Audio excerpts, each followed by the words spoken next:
Веднаш ќе кажам, шокиран сум максимално. Имав еден концепт како се обратам и како да алудираме на главните поенти, можни начини излез од кризава, да сублимираме преходно што се случувало, но очигледно не му е ден од денеска на вице-премиерот, да бидете демантиран лично од премиерот и од министерот во рок од половина час на официјални јавни изјави, тоа значи дека нешто во оваа држава има сериозен проблем. Ние овдека си дофрламе за нивото на дискусија, за квалитетот на расправите што ги имаме помеѓу пратениците, но очигледно дека или нема основна комуникација помеѓу носителите на највисоките извршни функции, или пак едноставно држава се движи во непознат правец. Јас можам да сведочам за она што бевме сите сведоци тука. Ние на први ќе имаме пардон. Искача премиерот, вели дека нема договор со компаниите, се уште работиме на случајот. Дај Боже да завршат. Но тоа не е поентата. Поентата е во какви услови ние живееме, во какви услови ние работиме. Дали е за вас тоа нормално? Освен за кризи, друго не се дискутира во оваа држава. Прогласуваме кризи цело време. Кризна состојба се прогласува заради справување со кризна состојба која представува ризик по добрата, здравјето и животите на луѓето и животните или опасност за безбедноста на републиката или на нејзин дел. Тоа не е кризна состојба, намерно го цитирам како дефиниција. А што е основа за нашата кризна состојба денеска што дискутираме? Доаѓањето на грејната сезона. Вице-премиерот тоа ни го рече. Доаѓа грејна сезона, нашите животи, нашата приватна собственост, животите на нашите блиски, нивната безбедност, нивното здравје е загрозено. И какви се тие услови во кои што ние треба да збориме сега дека ќе тече или ќе биде подобро или нема да биде подобро? Што е уште полошо? Втора криза состојба. Или четврта, веќе ако одиме процедурално. Нели, владата прогласува, па не може да се справи, па се доаѓа на собрание, па повторно прогласува владата и повторно дискутираме на собрание. Јас имав намера, најверојатно не знае министерот, но би требало да знаат во владата за една многу голема народна мудрост. Вика во очи Божик прасе не се гои. И сакав да објаснувам дека таа народна мудрост не е без основа. Дека народот знаел кога доаѓаат важните моменти, што треба да се направи да се подготвиме за нив, какви ризици може да се направат, да се антиципираат мерките, со време да се фати работата, да се оцелот кога ќе дојде Божик да бидеме спремни. Тоа било многу важен елемент. Знаете каква констатација имам од денешната расправа? Дека владата не знае дека има Божик. Како да не знаеше дека има грејна сезона. Како да не знаевме за овие дискусии да ги имаме и пред година дена. Заедно ги имавме, нисата оваа комисија. Ако забележите дека дури и материјалите се речи се идентични текстуално од тоа што го имавме тогаш. И што направи владата? Владата за година дена, пазете, година дена, тоа е четвртина од мандат. За година дена за утврдениот ризик, што сите заедно го утврдивме, што го изгласавме, каде што вице-премиерот рече дека со прогласувањето на кризна состојба ќе имаат механизми, начини да не го запише преска, да не го доцитираме, дополнителни механизми за излез од кризата, да се нормализира состојбите, ризикот по добрата здравјето и животите на луѓето бидат надминат. Пред година дена, односно да не се смрзнеме конкретно во овој случај, иако и двете многу добро знаеме кризи се директно поврзани. И енергетската и топлинската криза. И за година дена ние повторно доаѓаме со истиот мове, со истите причини, со истите оправдувања. Ништо не е преземено. Бидејќи за 66.000 домаќинства, 22.000 компании, имаат сега веќе 28% поскапено парно, празни складишта за газ, не знаеме ни дали ќе имаме веќе грејна сезона и какви последици можеме да имаме. Никакви подготвителни мерки. Еве зошто не дискутираме сега за антикризните мерки што беа превземени во првата, па да направиме една компаративна анализа. Преземавме 10 мерки, овие вродија со плод, овие 15 не вродија со плод, нема да направиме истата грешка сега. Ја научивме лекцијата, ќе имплементираме уште поенергично во периодот кој што доаѓа пред нас. Оваа грејна сезона ние сме спремни. Тоа значи. А ние сте на 4 дена пред почетокот на грејната сезона. Јас не велам дека ќе дојде апокалипсата на првиот ден од грејната сезона. Апокалипсата ни е сега, што го дискутираме ова. Еден тон институции, администрација, државен апарат, дискусии овде, ништо не вродило со плод. Ништо неаме научено како грешка. Мене тоа ме загрижува. Каква транспарентност, веќе на секоја дискусија доаѓа како транспарентноста. Го имам и годишниот извештај на извршените ревизии. Внатре веќе имаме основа за дискусија на било која комисија, не само на оваа за одбрана. Бидејќи немаме приоритет. Ние не се грижиме за доброто на граѓаните, ние се грижиме за исполнување на некои интереси. Ако бил алармот, колешка си отиде, пред 6 години веќе вклучен, пред 10 години, па 6 години е оваа власт. Што ја спречуваше ја преземе? Треба час поскоро веднаш да преземе мерки. Било каква мерка. Само да бидеме сигурни дека ова немаше да ни се случи повторно, а ни се случува. И топлинската, и енергетската криза. И сега условите се многу полоши, драстично повлошени, отколку тоа што беа пред година дена. Ништо не земавме во предвид. Не обезбедивме залихи, не знаеме со каква цена ќе биде. Сега се бориме за да преживееме. Да не премрзнеме.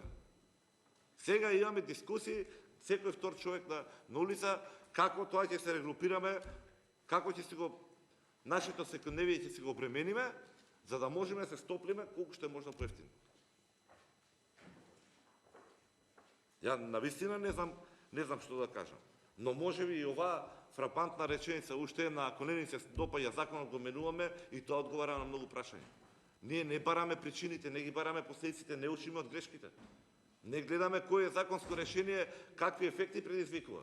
Дали се штетни, дали се позитивни. Дали треба едното го надградиме или едноставно бараме по-друго решение. Нас ако не ни се допадна, го менуваме. Без оглед дали тоа звучи саркастично или не, моето чувство од секојдневието, од функционирањето на оваа влада е таа. Токму тоа. И навистина не знам што ќе направиме. Дали оваа кризна состојба, можеби нашата совест ќе биде нешто помала. Ете, укажавме, дадовме мерки, кажавме предлози, ништо не ни прифатија, изгласавме кризната состојба, ги имаа механизмите така понатамо, но јас сум цврсто поприлично уверен дека и со тоа нема да бидат работите подобри. Секој ден работите ни се полоши.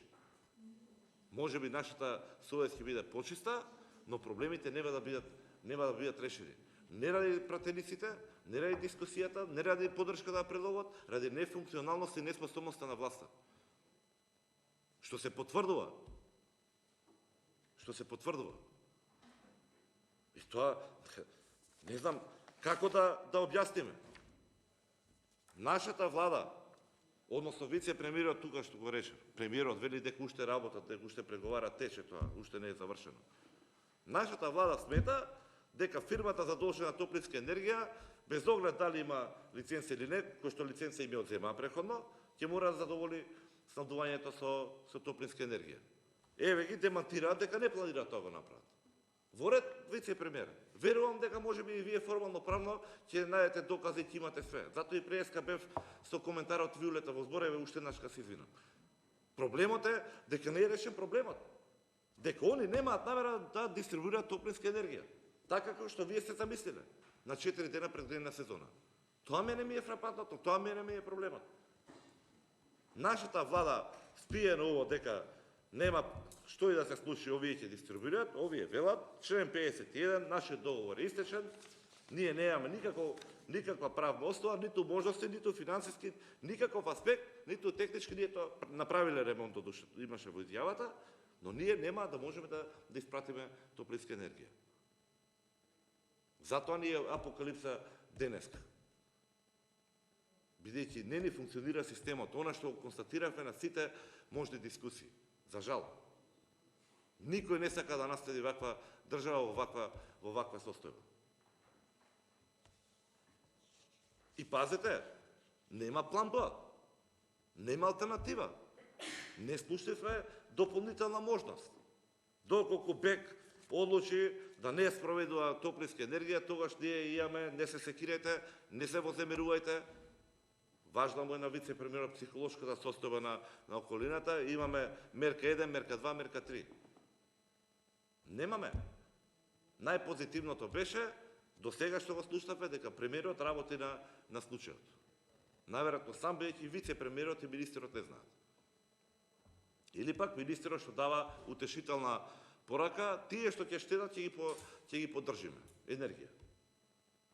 Како ќе се штеди, како ќе се избери, кој ќе го исконтролира тоа, какви ефекти ќе бидат од тоа, дали ќе има контраефекти врз нивниот производствен процес, врз нивниот аутпут, тоа не е важно. Ние се купи ден помин. Толку.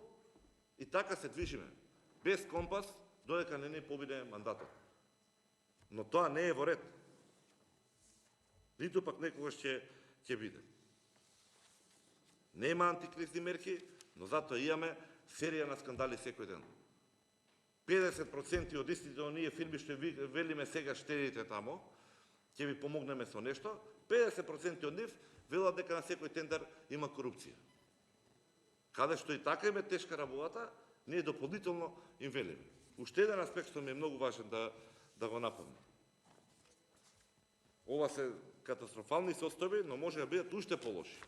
Никогаш нема да си дозволам, еднаш сгрешив, веќе нема, дека полошо од ова не може биде. Секојаш оваа влада успева да ме демантира.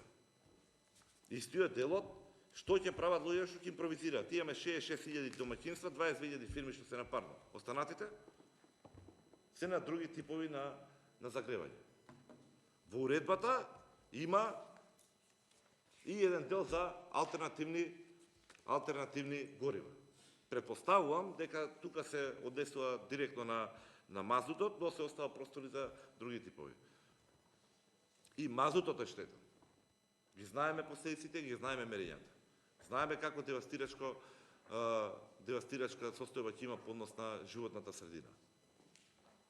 Тоа е за владата антиципиран ризик, го има предвидено во акциониот план. Но и во овој случај, кога ќе решат да не трујат, има ризик од 72 часа да бидат без грејење луѓето. Бидејќи не знаеме дали ќе имаме газ, не знаеме дали ќе работат топланите. Нашите министри сега се многу расшетани по светот, но од сите страни се враќаат со празни раце. Едниот министр се врати без кредити, другиот се врати без струја, третиот се враќа без газ, четвртиот доаѓа на комисија без оправдување. И кажете ми, каква надежда имаме? Какви проекции ќе не направат и граѓаните и фирмите за следната година? И психолошката состојба можела да влијае на инфлацијата и на нешто слично, бидејќи ние се ја кажувале тука вистината. Ова што го велиме овдека, оваа фактичка состојба во која се соочуваат секојдневието граѓаните и фирмите, не е сериозен проблем, нивните маки не се важни, она што ние ќе го кажеме. Убите го гласникот. Не е така. Не е така. И дали некој размислува, дали дал некој насока, какви провоđаци ќе има во однос на се што друго ќе се грее. Дали се бенефицирали нешто таму? Ќе се грее, ќе се топи се и се што. Штом дрвата се поскапија толку многу, што им останува на луѓето? Какви можности направивме? Не велам не. Може би ќе се најде и решение во последен момент. Најстрах што ако не се најде воопшто. И еден ден да мрзат луѓето е премногу. И еден ден со дополнителна криза е премногу. Но и ако се најде, ќе биде прескапо и прекомплицирано и пресложено. И тоа решение ќе ни направи уште повеќе главоболки во период кој што следи. Истото ова го рековме на дискусијата во февруари. Го кажавме председател.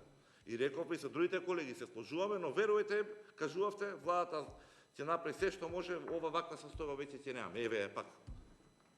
Во уште полоши услови. Бидејќи некој не си ја завршил работата.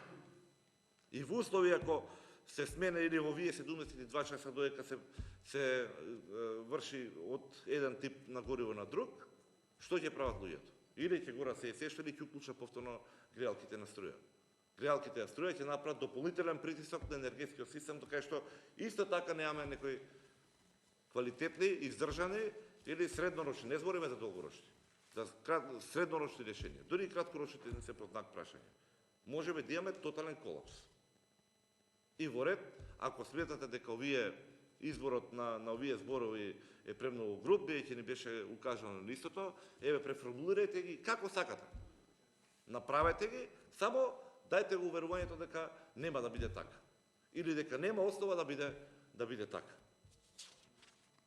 А вака нема крај. И наместо се троши енергијата, да се троши енергијата како се надмене состојбата, со прогласувањето на кризата состојба, единствениот начин што ќе биде важен, ќе биде кај се троши енергијата и парите кај ќе се трошат.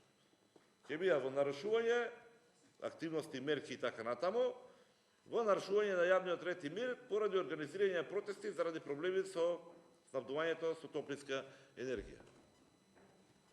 И поголем доказ дека неизвестно се чека има ли од ова. Не ни е фокусот како да обезбедиме нормален живот на луѓето и компаниите, ние веќе знаеме дека ќе биде лошо, знаеме дека ќе имаме социјални немири, нашиот фокус ќе биде како тие социјални немири се задушат. Владата е, акциониот план е тој. Можеме и коментираме и сите други точки понатам. Не ми е појтата да обременувам дополнително дискусијата. Но констатацијата е таа. Владата не знае да ги предвиди работите, не се грижи за консеквенците, не интересира последиците, не сака да имплементира мерки кои што може да значат подобрување излез од состојбата и огромен број на мерки се дефинирани од ДЗР дека се нетранспарентни, дека немаме јасно кај се движат, како се трошат парите, отчетноста е сериозен проблем и неизвестноста е тука присутна. Ви благодарам. Благодарам. Следен пратеник за збор е пратеник